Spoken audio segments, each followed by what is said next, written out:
When I was a kid, biking was everything.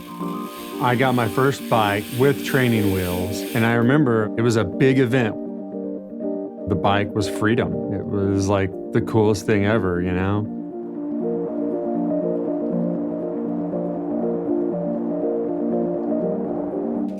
The world was our playground all through the neighborhood. We would create little BMX courses, and we spent all day on our bikes. I felt like I was Superman. Jumping on the bike was like putting a cape on. It feels like you're flying.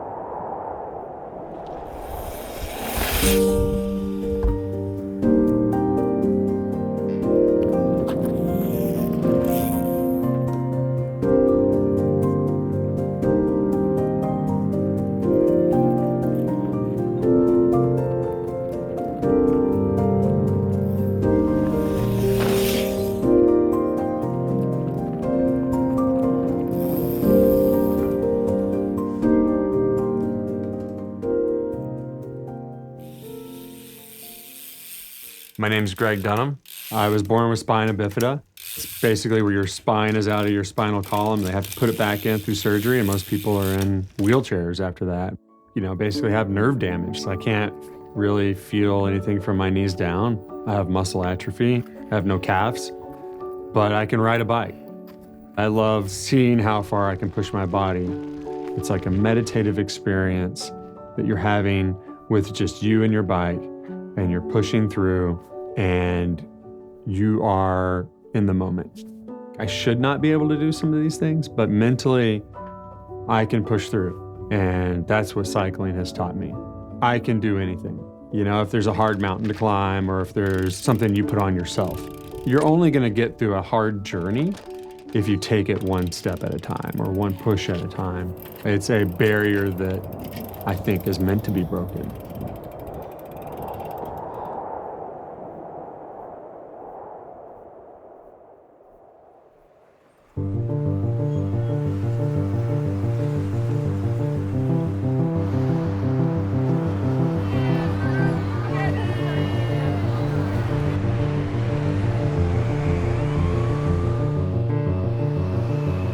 You know, you think of LA, you think of Hollywood and traffic jams and the lifestyles of the rich and famous. Whatever you think of, it's one of the most populated areas of our country. And within a stone's throw, you have one of the most wildly diverse mountain ranges, and it's right in the middle of everything. The Santa Monicas are basically the most stunning mountain range in the world, I think. Everywhere you turn is different. Rolling hills, volcanic, rocky areas, sandstone peaks, some of the most beautiful beaches you'll ever see. And then these 3,000-foot rocks just shoot right out of the water. And then we have, of course, the coastal oaks of California. And they've lived here for hundreds of years, and they've survived fire after fire after fire, and they're still here. It's absolutely an amazing piece of paradise, actually. I really don't know anywhere else that's like this in the world. It's special. The Santa Monica Mountains mean so much to me. This is my home, and I want to share it with my friends. So I've created this route that I've been working on for a few years, and I've kept it a secret, but I can't wait to share it now. It's 120 miles, 17,000 feet of climbing, and the idea is to do it within 2 days. This is the best of the Santa Monica Mountains, some of my favorite trails, some of my favorite views. I've invited some of my closest cycling friends, and we're gonna do this route together. I want to show this group, you know, how cool this area is and how special it is to me. This is an experience that I hope they never forget, and we're headed out first thing tomorrow morning.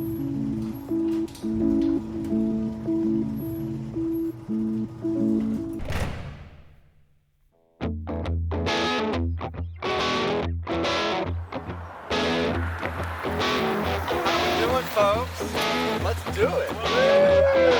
Looks like a gorgeous morning for a little ride. The morning of a ride, there's always a good energy, a good feeling of anticipation. Everyone's just down for an adventure. Ian, man. Oh, for Ian. I chose each person specifically for what they bring to a ride like this. Drew is just always down for a physical challenge. That positivity helps the bond of the team. Wes, he's just always stoked to be a part of something, and he's always cracking jokes. He brings a great energy to every ride. Julie, I know Julie through bikepack racing and the bikepack racing community. I know she's going to be pushing us. And then you have Ian, that's just a complete mountain man that just loves a challenge and loves a really hard ride. Every time you go on one of these adventures, it's trial by fire, pushing through the hard moments together as a group. And so you're forging these bonds and these friendships that you wouldn't have otherwise done if it was just like this easy 2-hour weekend ride.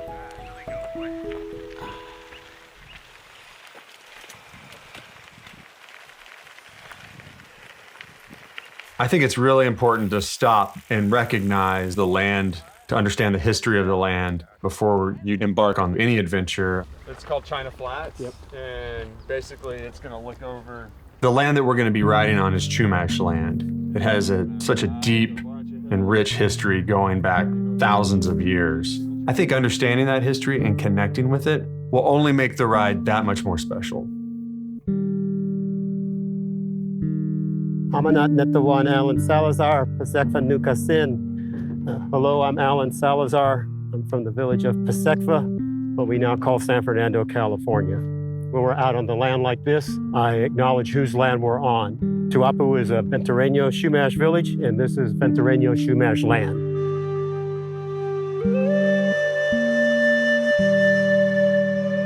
The Ventureño Chumash have been here in this area over 10,000 years, probably over 13,000 years. They're one of the oldest tribes in North America, and at the time of European contact, the Chumash were one of the largest tribes.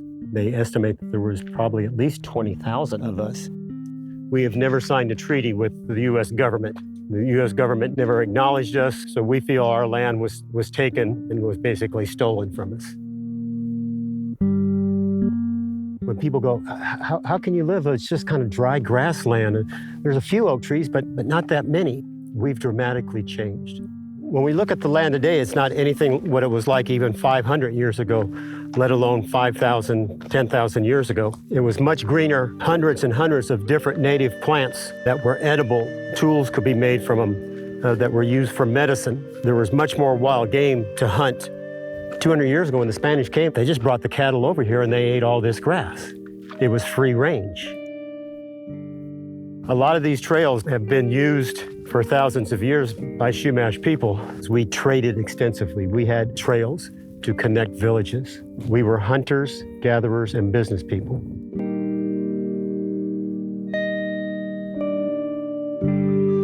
The Chumash are famous worldwide for their rock art. Painted Cave is a few miles north of Santa Barbara. Is some of the most spectacular ceremonial rock art that there is anywhere in the world. And we're still finding caves today. So there's still caves out there when you're riding your bike or hiking that have never been found.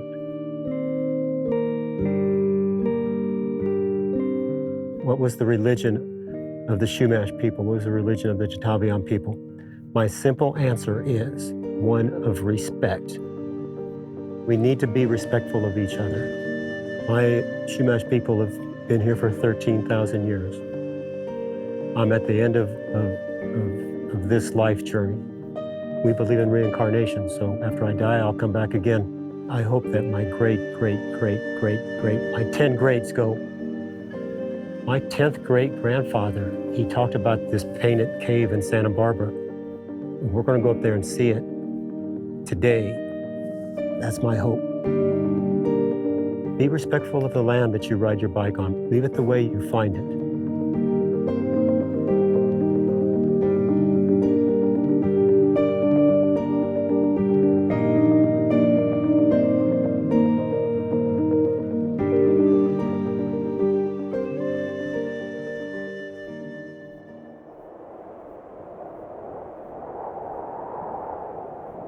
The first day, we're going to start out in Cheeseboro, Policamato Canyons. It's former ranch land, so it forms these big rolling grass hills. We start just under 1,000 feet in elevation and are going to climb up to about 2,500 feet within the first 10 miles or less.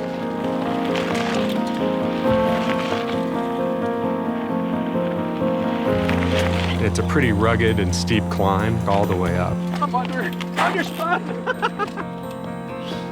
I was way under. Nope.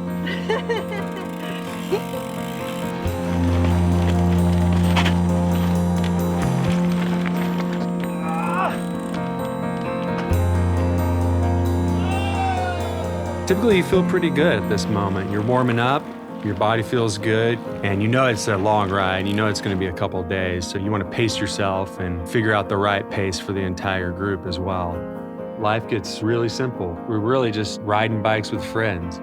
The rest of the world just disappears. I'm a little man with a little heart that holds a little love for a little while. And there's a little piece of me that wants to get out of this little town and live a little before I'm gone.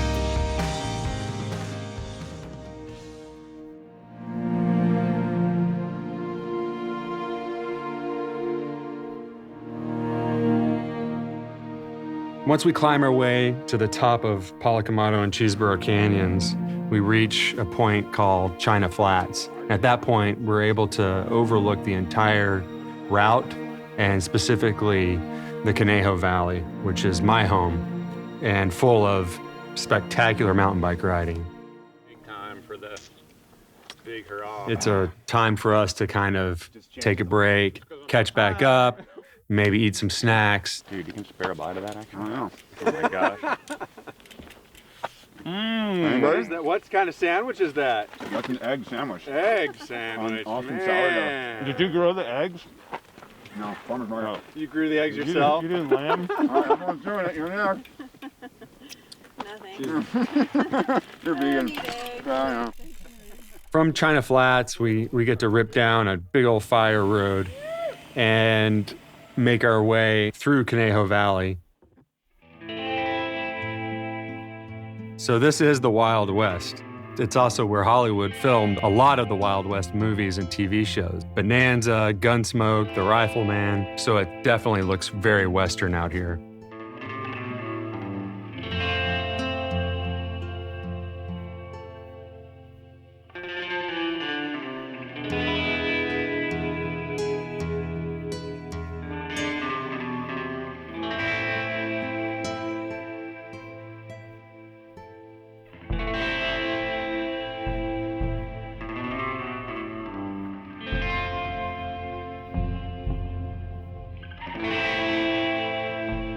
I think what makes a good trip is really all the unknowns that you encounter.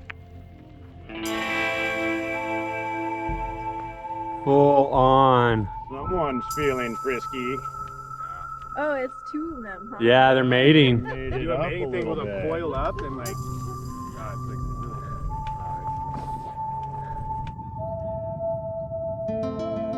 At this point, we get to do our first really long downhill single track.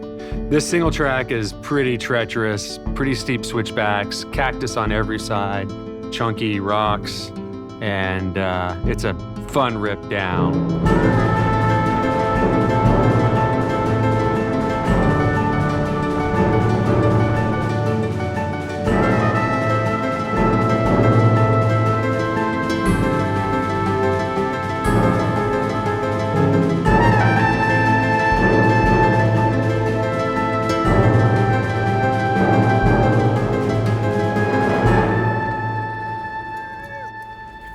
us through like some of the rockiest trail. Such a good time.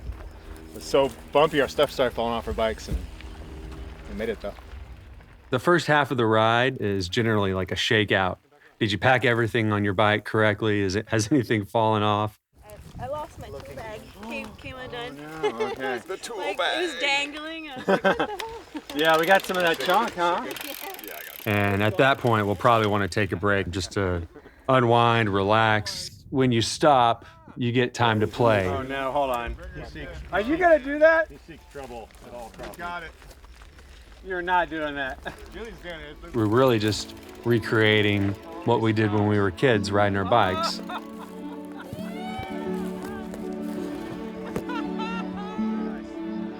I got it.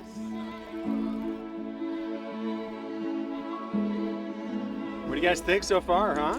Those switchbacks are great. That chunk, huh? Coming down and the coyotes greeting us. And the rattlesnakes mating. Oh yeah. Were they mating or fighting or mating?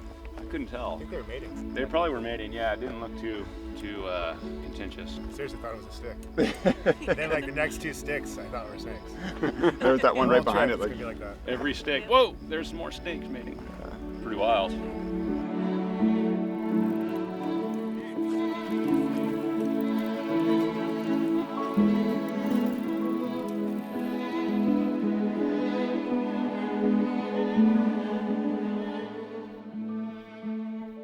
We then have to climb out through the heart of Thousand Oaks. This is where I live. This is my hometown trail. You know the old saying, so close yet so far away. All of this trail is within a couple minutes of people's homes and places of business. All of civilization is right there, but when you're riding, you feel like you're in the middle of nowhere. And before we get to any resupply, we have to navigate our way through the Hillcrest open space, which is a series of big rolling hills that are extremely steep, going uphill and down. There's definitely one spot where everyone's gonna have to hike. I'm tired, man. Hungry? Like I shouldn't have worn pants. But I feel good. It's a good crew. I think we complement each other nicely. Piece of cake. No, just kidding. Not really. One really cool feature at the top of one of these hills is 360-degree panoramic shot of the entire route. Take the lower ridge all the way to the drop into the ocean. And tomorrow we'll come up the other side of that ridge. Yeah. We're gonna start feeling pretty hungry and ready for some food. Luckily, I drop us down right into downtown Thousand Oaks, where there's a nice little liquor store to resupply at and a great taco shop.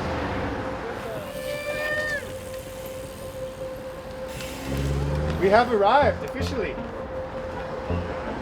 Back to civilization. Oh, we were so remote. Downtown Thousand Oaks is the end of the line for resupply. Having a nice little food stop is a great time to take a break, sit down, eat some food, let's have some laughs. Back band. My mom and dad just got tattoos like 5 years ago. Your mom and dad? My mom got it. Oh no, right there? No. Yeah. That's their very first tattoo, dude. That's awesome. That's a great first tattoo right there. You're gonna do it. You know? If you're gonna go big. Do it later in life, because Yeah, then exactly. you don't have to live with it as long. Yeah. All right, who's gonna pull the Pee Wee Herman? What's that? You take one bite and I'll down. Oh yeah, right. We're gonna go to Badass Tacos down the street.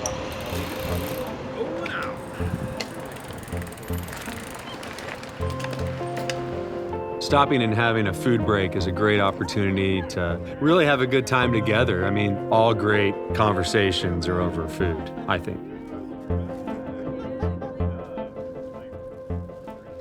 So after we get a chance to refuel and resupply and have a little lunch, we get to ride a pretty neat section of the route. This trail is probably one of the oldest sections of trail we'll ride the entire route. It's been in use for thousands of years. You know, first it was the Chumash, and then the Spaniards, and then the ranchers. This area has been so widely used for thousands of years that when they built the 101 freeway, this is where they built it. Basically, from here on out, we're on dirt all the way to camp. It's about 20 rugged miles of trail, but really it's all about the quality of the trail. The trail is pretty spectacular. There's a lot of sandstone. It's definitely very rideable. It's some of the most popular mountain bikeable trails in our area.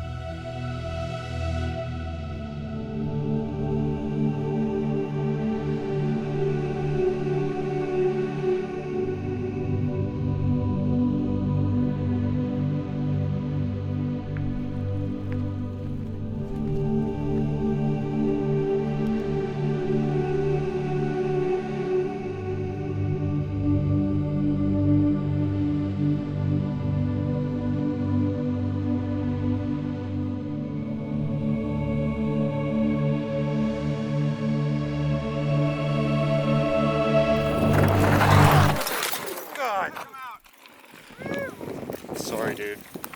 You all right? Mechanicals can happen at any point. Can you keep your bike maintained for the duration of the route, right? So, of course, crashing will dramatically alter the state of your bike, and at that point, you have to reconcile with what has happened.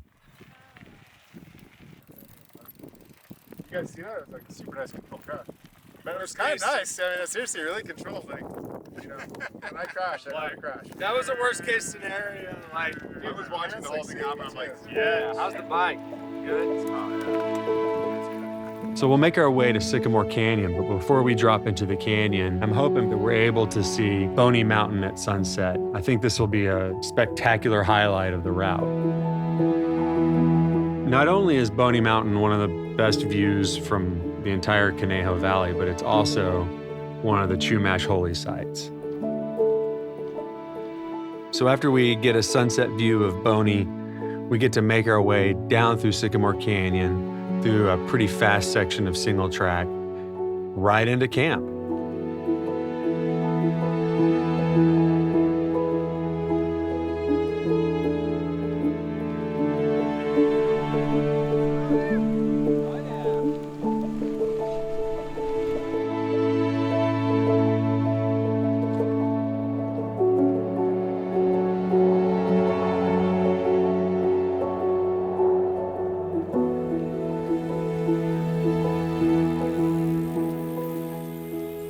Hoping to hit the campsite just before sunset so we can unpack and, you know, find a spot to bed down for the night. I mean, really, that's what bikepacking is. You collect all of your gear, you pack it on your bike, and you're essentially camping and living off your bike. Where do you want to be? Yeah, choose your tent, Castle. Like, go hide back here. You spend all day riding hard and pushing through, and then at the end of the day, we get to sit and go through the experience that we just had together. That was such a good ride, you guys. That was awesome. Really fun ride. I think Sycamore Canyon is going to be a great site. It's close to the beach, so we can have a campfire. This is why we're doing it, is for this moment right here. We're sitting down, we're having drinks, we're sharing food. It's a big potluck dinner. It's time to hang out and relax and enjoy each other's friendship and company. A little thin. Arugula is the lettuce that sounds like a horn. A horn? Like an old, Model T horn. That's not funny. Never heard that one. So I have a surprise for the group. They don't actually know it, but there's one more rider that's going to join, and that's our buddy Aaron. Aaron's actually the connector of all of us. He's the reason why we all know each other. Having Aaron with us will really complete the group, and it's going to be a blast having him on day 2 to complete the ride. And so I think it's totally fitting that he would join us at camp. And the whole point of camp is it's one big party, right? And you get to have a meal together, and these people in this moment right now are really the only people that can look back and understand what this moment was like or what this one experience was like. And we all now share that forever. When you roll into camp, you're with the same people you started with, but actually you're a completely different group now.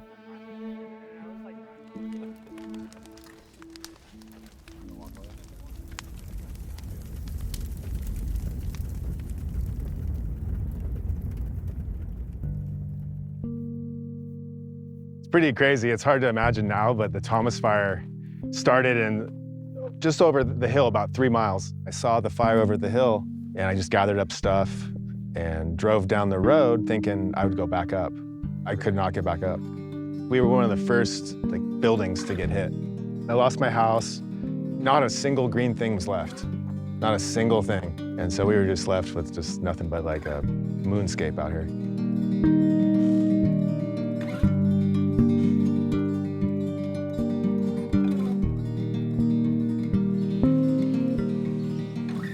Trees are life, you know, trees and water. Like when you have big native trees, there tends to be less grasses, more water in the ground, and it does really help fires.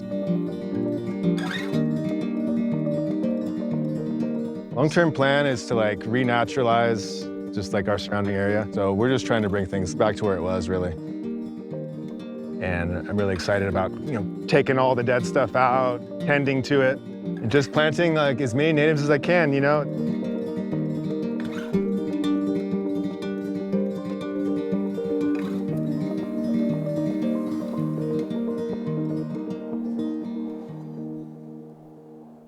So this is a really special spot because this is super rare. We have a spring and there's year-round water coming out of the hill up here. It's only a trickle, but it stays constant. It feels really special and I feel really blessed to have that. So this thing we're going to is my first earth and building project, and it's completely fireproof. It can never burn down. So it's a super adobe. It's actually built out of these continuous sandbags filled with rammed earth. And it being a dome, it's really quite strong. It's got that principle of an egg, when you squeeze an egg, you can't break it. It's got compressive strength. It's a 14-foot diameter, so I mean, it's pretty small. I forget what the math is, but yeah, it's 150 square feet. And it was kind of my reaction to the Thomas fire, because it's fireproof. You can't burn it down. It's not going anywhere with fire.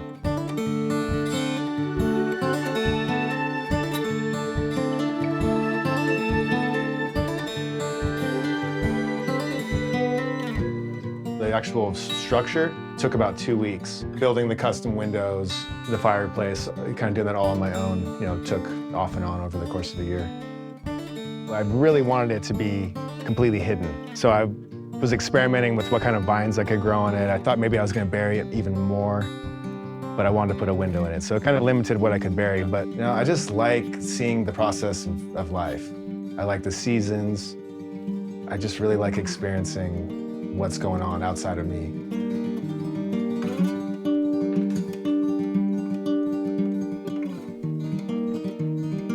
One of these days, I'd like to forget that the fire ever happened.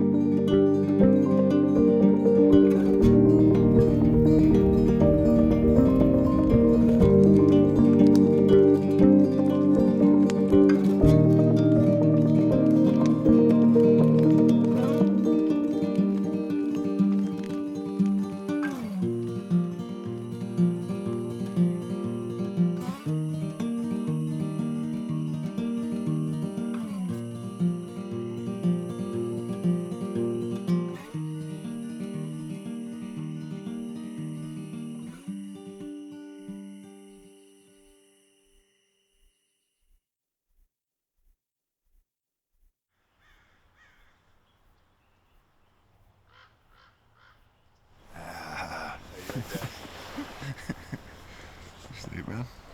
Sleep pretty good. Yeah.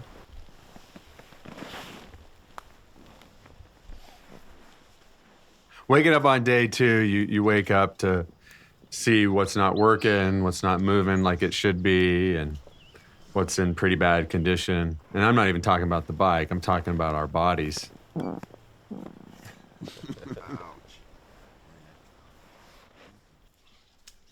Yeah, I think the funny thing about being out in the wilderness is, at first people are like, wow, are you scared of bears? Are you scared of mountain lions? And those are scary, but there's actually one animal I'm scared of the most. Mice. They won't come for you while you sleep, but they'll come for your food, and they'll eat every bit of it. If that happens and there's no resupply, you're in trouble. My burrito got napped by an animal. What? Did it? We've lost a burrito. Freaking monkeys took off with it. An animal took my burrito. You think so? Yeah. No way. It's gone? That's always my biggest fear about, bikepacking is getting the food taken. Is that the bag right there? Is that part of the remnant? Oh, they did get it. Taken out. Tons of Those little varmints. little critters. We'll eat breakfast and drink a bunch of coffee. Cheers. Look at the route that we're going to ride. This is the moment that you have to try to convince yourself it's a good idea to get back on your bike for another day of this. As far as in distance. Then we have to pack everything back up again, and that's always a challenge because you never really remember how you packed everything, and so we got to shove everything back on the bikes, and then it's time to get out there and do it all again.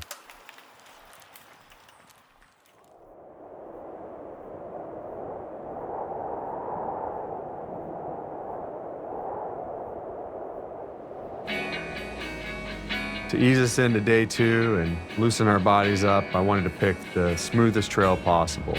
So we're riding the Pacific Coast Highway at the lowest point on the route. If the coffee doesn't wake us up, the smell of the ocean, the cool breeze, and the sound of the waves certainly will. This is Malibu, California right here. It doesn't get much better than this.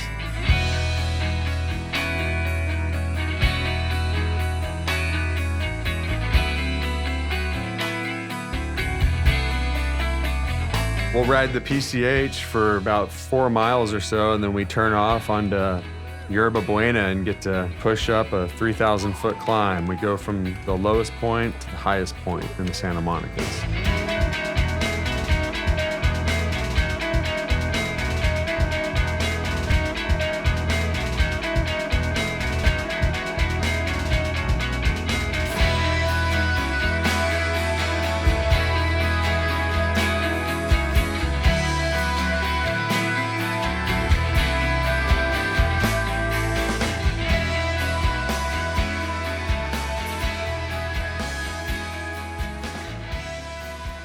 So after we climb Yerba Buena, about 80% of the way up, there's a Circle X Ranch. Circle X Ranch. Yeah. Welcome to the ranch. That's a great spot. There's running water. It's a good place to top off. What's going on, Julie? Just the toenail is kind of created a little hole in my other toe. It's a time to get some shade, get some water, eat some snacks before that final push up the road to the trailhead where we're going to hike the highest point in the Santa Monicas, Sandstone Peak.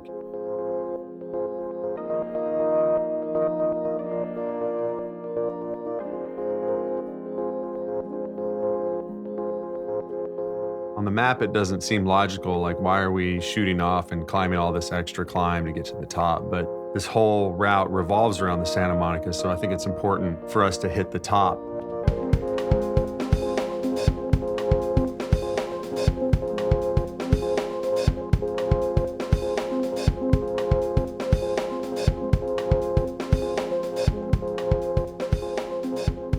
So in wilderness trails, we're not allowed to take our bikes, so we have to ditch them and hike on foot to the top.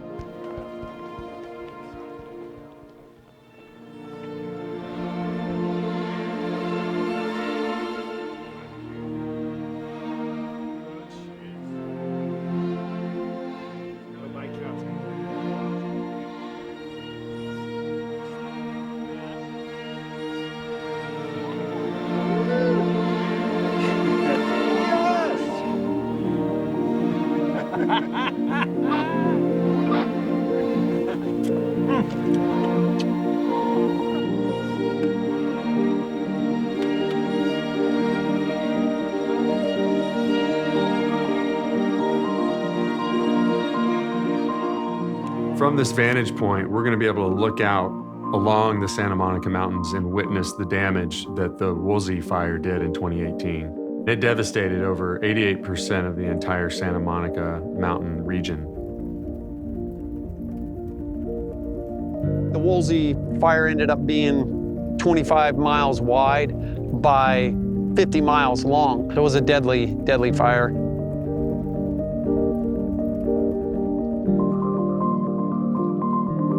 I've been in the fire service now for 39 years in this wonderful area. Fire behavior is really erratic in areas like this, so you can't say with certainty fire is going to travel from here through here because all bets are off with the winds and just the topography. So yeah, we live in just kind of a gnarly place as far as that goes.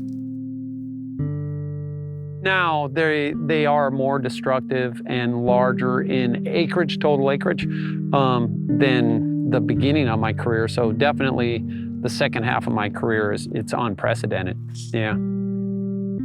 Everyone always says, oh, it's just so devastating, the scar and how the vegetation is. And actually, I appreciate that as well because it gives you another perspective of the same terrain that you never noticed before. Like when it all burns through, you'll see ridges and canyons that you never could have seen before because the vegetation was so thick. And it allows you opportunity to get into those spaces. It's a natural process. You know, might have not have been started naturally, but that's part of life. And it actually, there's a ton of benefit from it. I grew up out here, and the bike was the first experience of going beyond walking distance away from your hub, your house and stuff. And it gave you that freedom and to be able to explore this amazing area has stayed with me since I was 4 years old when I got my first bike riding out in Oak Park. Technologies, the bike, the equipment and stuff is just amazing. So why wouldn't you ride out here? Yeah, it's pretty special.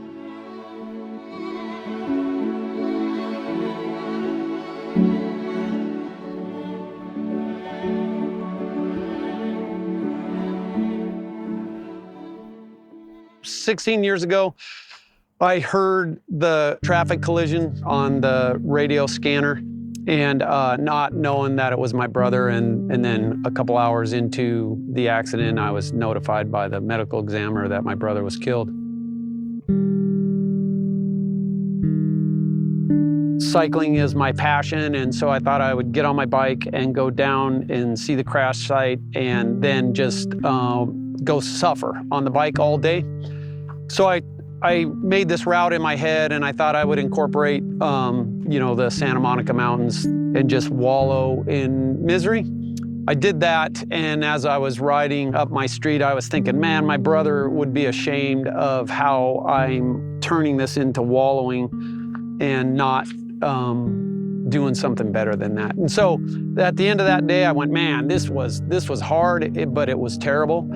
I got to turn this somehow. And then I thought, oh, maybe I can make this into a charity ride. For the last 12 years, we've been putting on the Mike Nosco Memorial Bike Ride, and we raise money for people facing life-threatening illness. You know, looking at that black, burnt to a crisp tree that in all rights should be dead is thriving. The resiliency of the oak tree, and actually fire supposedly is really good for it. It helps, propagate more in the future. They'll be better, healthier than they were for the however many years prior to a previous fire in this area.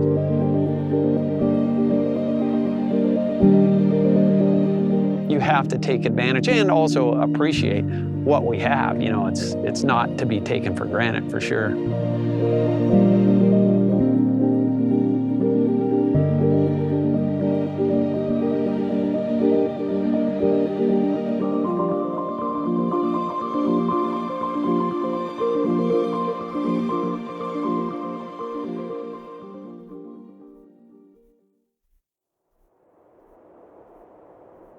After Sandstone Peak, we get to start the famous Backbone Trail, the 67-mile-long scenic trail at the spine of the Santa Monica Mountains. When I designed the route, I put this at the end thinking the Backbone Trail will be the hardest section of this entire route. It's gnarly. It's a hard trail, and the miles do not come fast. We would have ridden all day the previous day, slept on the dirt. By having it at the end, it's sort of that challenge where it's like, hey, are we even going to be able to complete this? But if we can do it, man, I think we're going to really be satisfied with what we achieved as a group.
Julie? Yeah. It's nothing structural. major.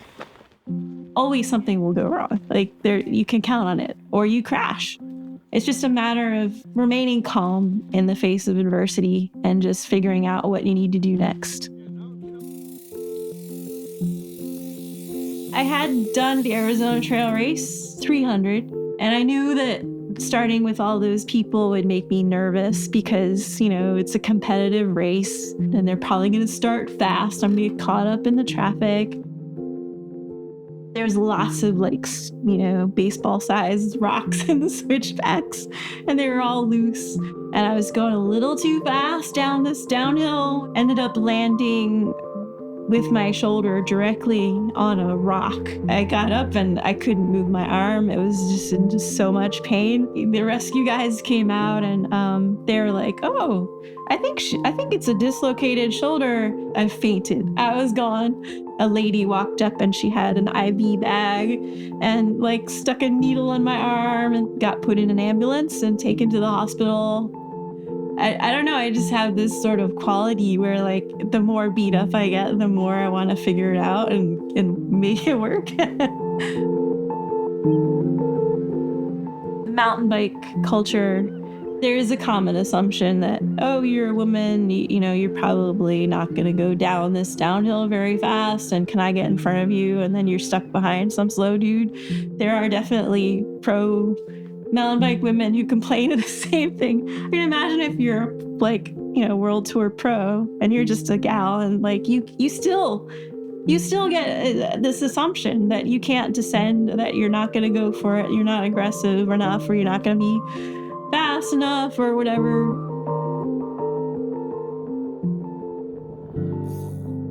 Well, my parents divorced when I was 3 years old, so kind of split up the family. Maybe the last time I saw my dad, I might have been 10 or 11 or something. I don't really understand to this day why. I think that's probably the thing that has defined a lot of my life, just not having that, I don't know, just that rock around. I don't know. I just feel like it's always just been me and my mom. I totally appreciated her. She was single, and she worked really hard. She would she would commute in traffic to go to work, and then she'd commute in traffic to come pick me up and then take me to a violin lesson or the chamber music rehearsal or the orchestra. Like every night of the week, there was something. She gave up her social life, so that I could do these things. And so, nothing but complete awe of my mom. So.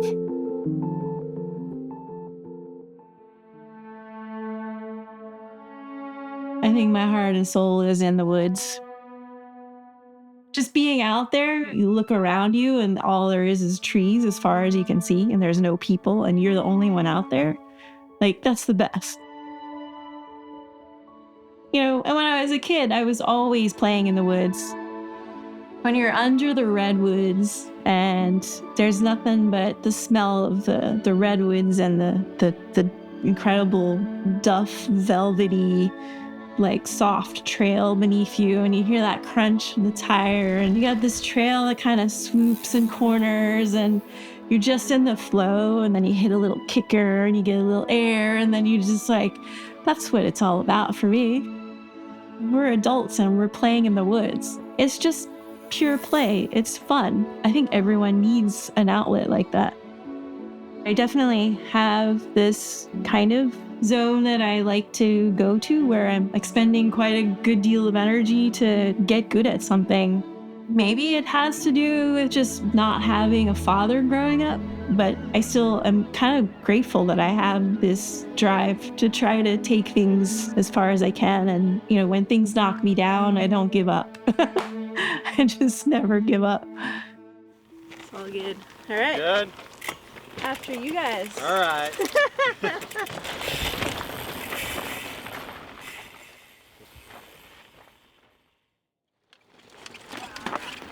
Go for it.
Oh, the glory is so close.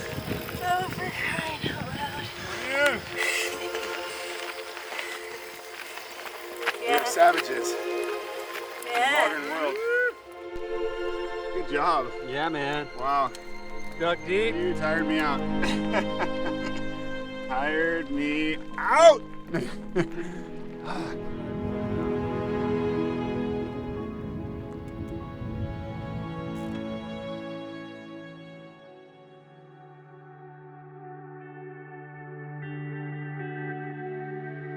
When you've done something this hard, you feel sore, you feel beaten up, you get injured, you bleed, you get scars, and there's nothing like that feeling of accomplishment.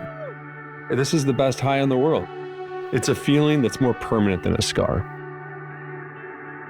When you've pushed through a challenge like this by yourself, it's an incredible experience. But when you've done it with others, it's absolutely magical. It's that force that gives you life.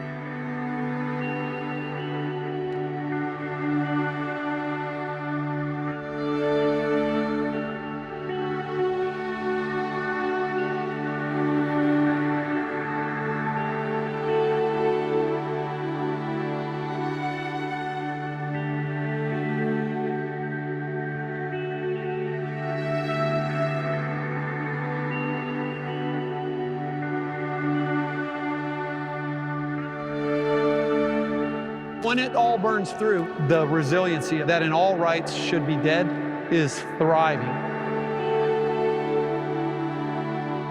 You know, when things knock me down, I don't give up. I just never give up.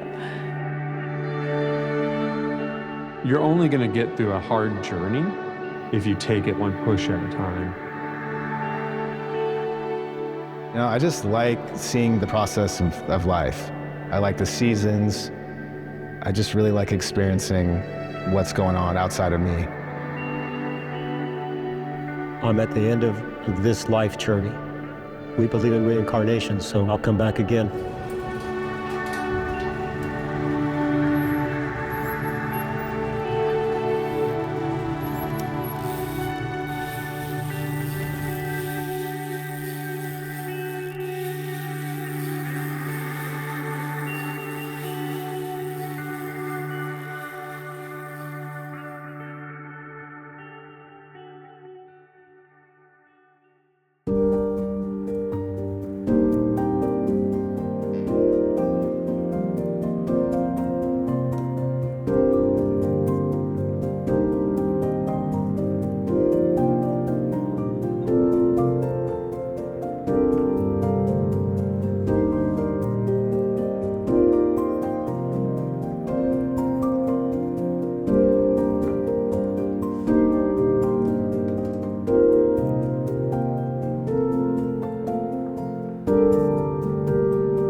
I'm a little man with a little heart that holds a little love